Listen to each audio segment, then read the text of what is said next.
It's Corey Kasich, a member of the Canterbury Volunteer Fire Department. He was the first member on scene driving a POV. Corey, can you give us a size up on what you had initially and then what your rescue efforts entailed? I came in from Brook Road and I could see the fire. So it was already venting? On the CG side, yep. Venting out. So I pulled past the driveway and I came up. I encountered him. He said his wife was upstairs, so we came around. We yelled for her. She answered us. I grabbed the ladder, put the ladder up. It was getting too smoky, so I came back down, met Sean. We waited for the engine to come. Then we directed them.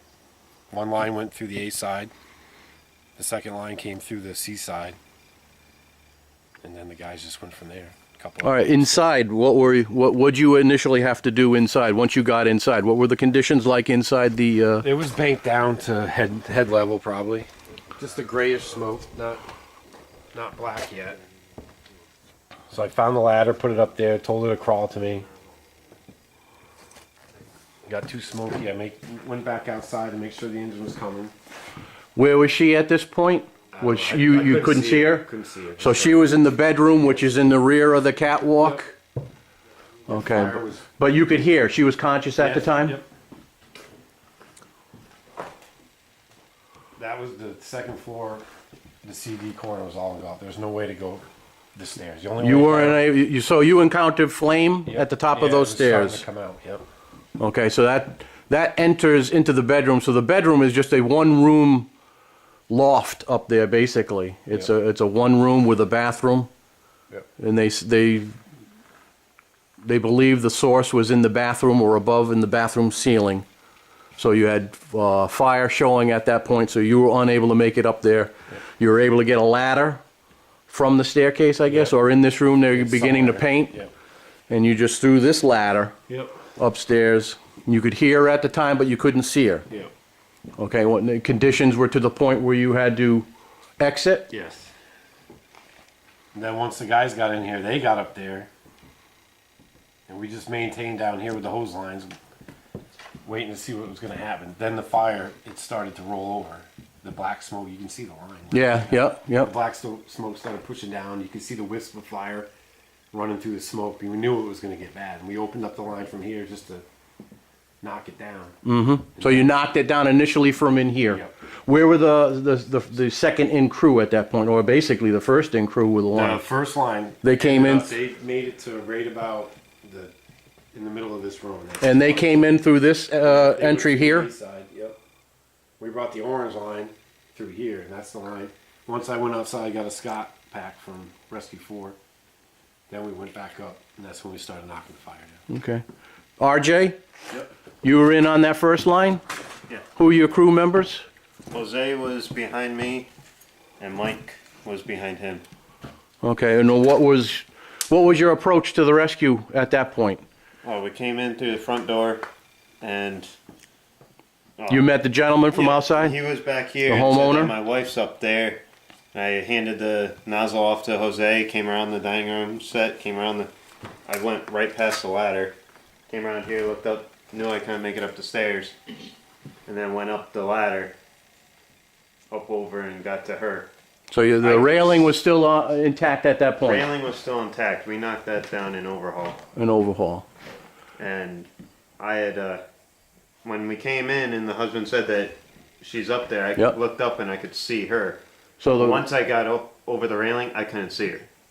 Okay, so the smoke was banked down to that point? Much, yeah. Where was she at that point? She was just right about where the post is, maybe. Right about where that post is? Yeah. So she was able to crawl out at that point? Mm-hmm. All right, so you were the only one that went up and over? Mike came up after me. Mike came up? Maybe 10 seconds after me. Yep. All right. Any fire suppression at that point? Not that I know of. I didn't do any because I handed the nozzle right off to Jose. Okay. All right. All right, what happened next? I told her she's got to try and...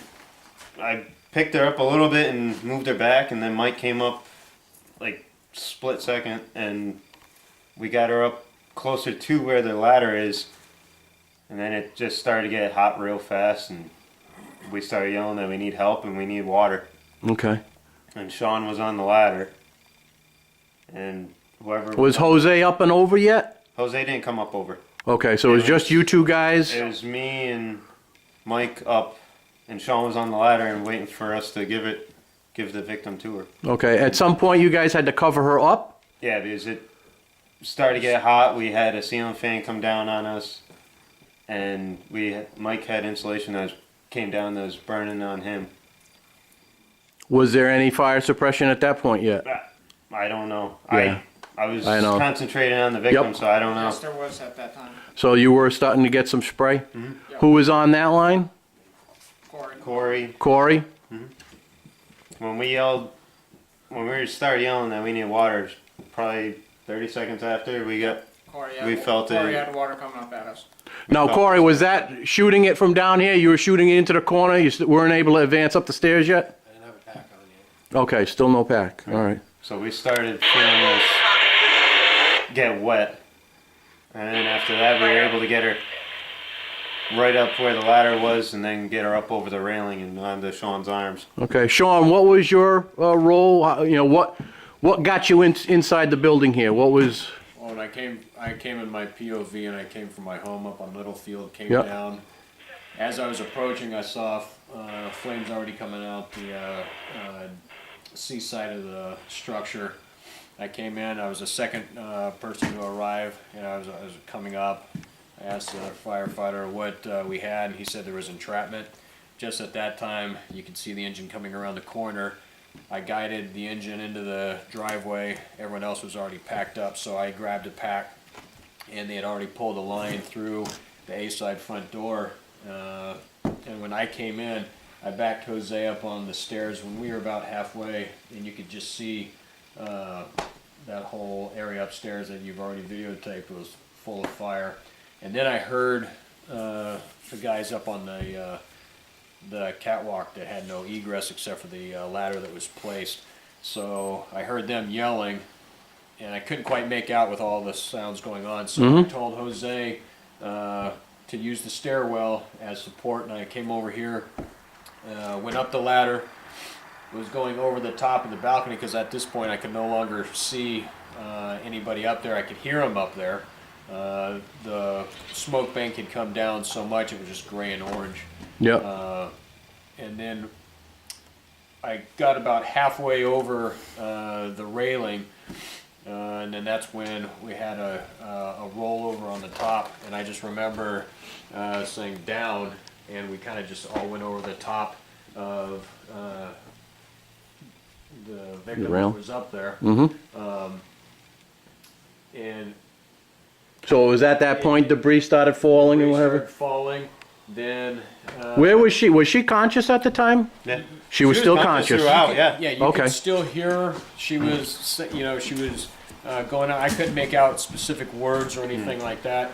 I mean, she was yelling, obviously. Yeah. It was very confusing up there for someone who's not in our position. Yeah. Disoriented. But at that point, the pieces started coming down, and we just kind of hunkered over to cover her up. When it stopped, I got back up over the rest of the railing, came back down to the ladder, and I just said, hand her to me.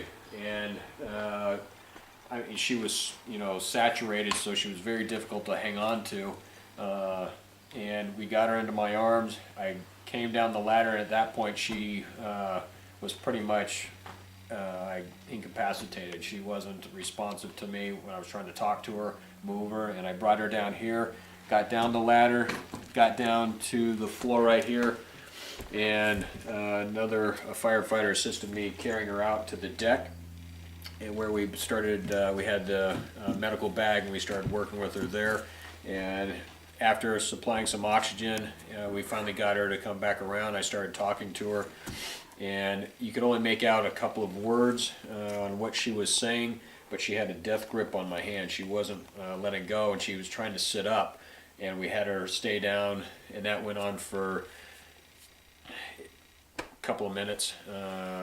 And we started checking her vitals, making sure everything was good at that point because of where she had been. Was a Yeah. paramedic on scene at that point? I don't know if it was a paramedic. All I know is that they came in and kind of took her from me. Okay. And when she was going, we carried her down to the stretcher. She still had her hand on my hand, holding on to it. And I just remember her putting her arm back like this and staring at me until basically they pulled her away from me, and the crowd got back over and just took her away. I came back inside after that point and continued the rest of the events that were taking place here. Okay. But at the time, this is all that we had, and the railing was there. All right. Yeah, after you got her down, we had Morning, Jose. Morning. I had come over, came down the beam of the ladder, then went back up to help Mike get up and over, and we came down, and I think it was like me, you, and Mike, and somebody else. We all grabbed I think it was Lim, and somebody had her head, and we carried her out. Dale carried her out. Yes. Because I think Mark, There's a bunch of us. Eric was at her head and Yep. Yeah, I mean, carried her out. I was at her feet again. she was very difficult to hang on to without having the clothes on and being soaking wet, and I'm sure with the amount of heat that was up there, probably body fluids and things like that. Yeah. You couldn't even see anything up there. You could see where the bank of the smoke came down. It was just orange gray up there, and you could just pretty much hear unless you were right in somebody's face. You Yep. did after a flashover. You did. Yeah. Yeah. Everything bright out. We know. Yeah, when me and Mike were trying to get her up over the railing on Sean's arms, she was trying to pull her legs out from my arms. Yeah. I wasn't here. I don't know where this was, This but was further back over it was here. farther back. So I remember being right here, and when you were up there, I was holding the ladder.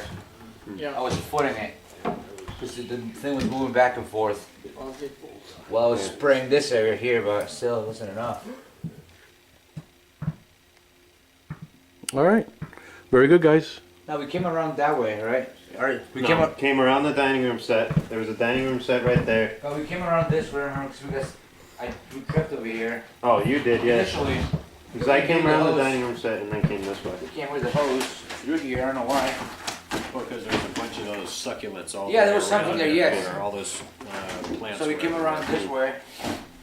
And then you were like, alright, you take over. I was like, okay. Started up. Yeah. I went up this way, and that's, I even remember going out there and spraying that when you guys were out there, and then it was just too hot to keep doing it. So I came back down, because I saw her walking there. All right. Very good, guys. Thank you.